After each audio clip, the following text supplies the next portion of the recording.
We cannot overemphasize the importance that we learn to recognize how strong we are, that we have faith, that we are capable of dealing with whatever situation is coming. In this time of stress and tension and fear and insecurity, it is so important to remind oneself something in me cannot be touched. Let me make that my home, my base from where I'm functioning, from where I'm perceiving, from where I'm thinking and feeling. And if we do so, then we always will be capable of somehow dealing with the situation. And the fear goes, the apprehension goes, the insecurity goes.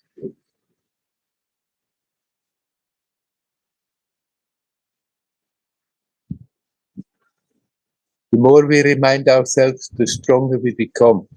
The potential is there, but the capacity to tap into it is increasing.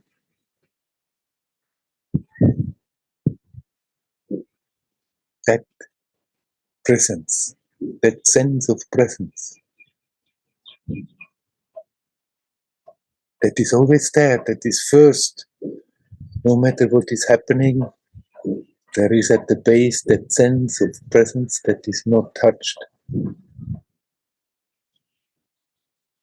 All this appearance comes and goes and changes all the time, but that sense of presence is there, immovable. There is our strength, there is our potential. That's our real home. Here, now. There is also no feeling of loneliness because it's clear all is connected.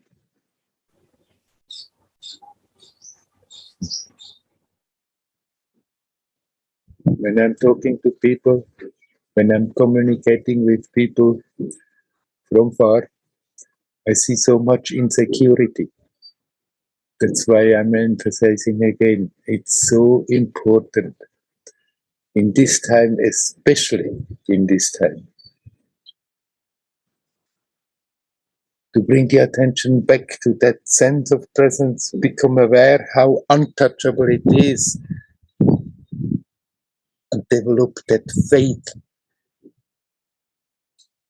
in one's own strength, in one's own potential.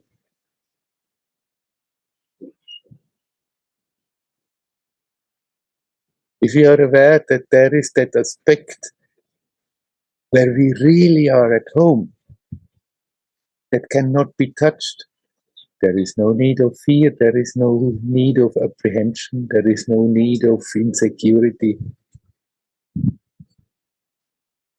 We may be very insecure about what is going to happen, so what? If that awareness is there, but no matter what comes, this essential, basic sense of presence cannot be touched, then we need not worry about it.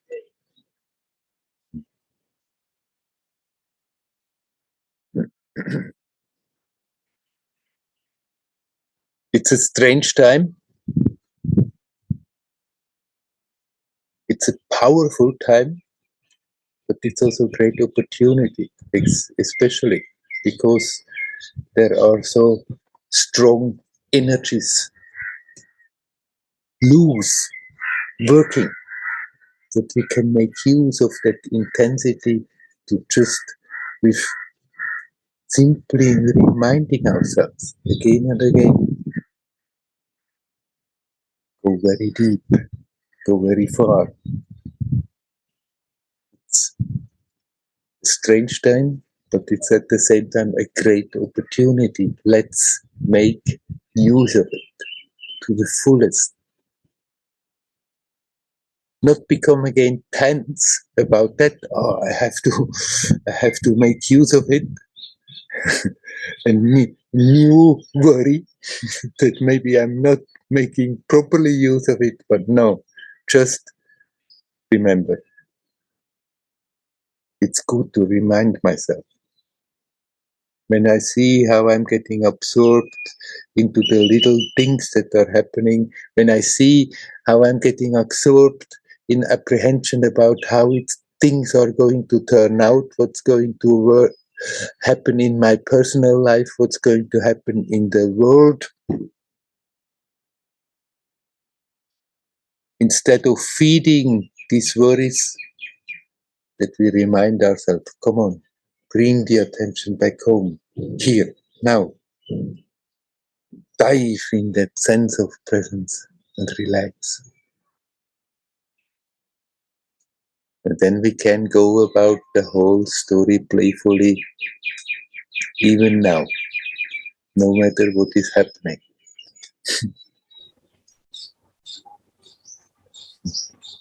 But how are we doing that? I said, just bring the attention home. I mentioned Ramana Maharshi, how he helped people immediately to connect. And to many people, he said to practice like this.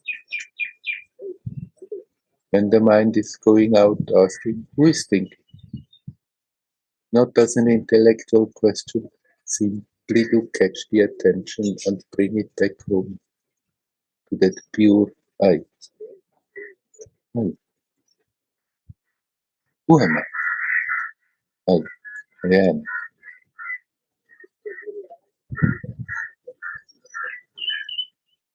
We can combine this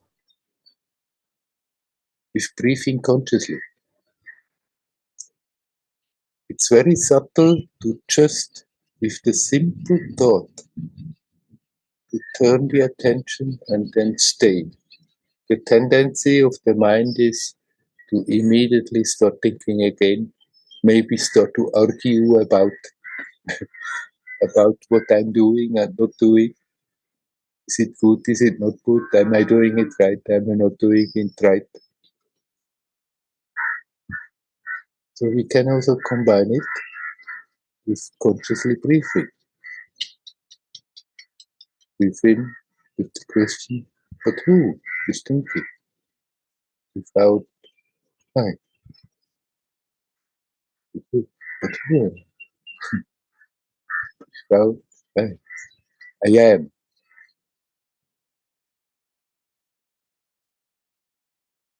That helps to get less tempted to immediately start again an intellectual story about it. Or simply being sucked in whatever we have been busy with before, something that worries us. One can also simply do it by consciously breathing. If we really bring the attention to the breath, feel the breath, feel the body, then we are connecting with that which makes the experience possible. This is that same sense of presence. It's only now. It's not something that will happen, that has happened. It is now. Consciously breathe in, breathe out, relax. Not half asleep, consciously, alert.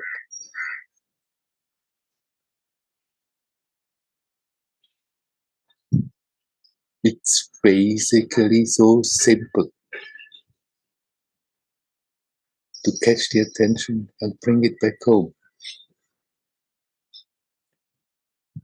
It's not so easy to stay there because the habit is so strong to bring it out and off it goes. Then we just start again.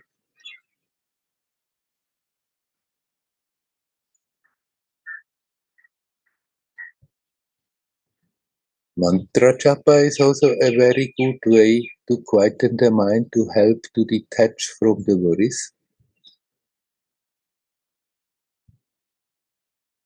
If somebody does mantra all the time, then it has the tendency to become so automatic and mechanical that after that, simultaneously with the repetition of the mantra, the mind is still wandering around everywhere. So even when one is doing mantra japa, it's also good to remind to be conscious, to do it consciously.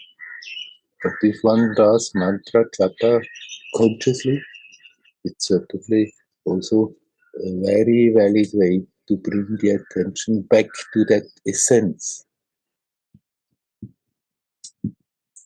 It doesn't matter how we are connecting. What matters is the sincerity, how we are going about it. Whether it's more with jnana, whether it's more with yoga, whether it's more with devotion, or a combination of the three.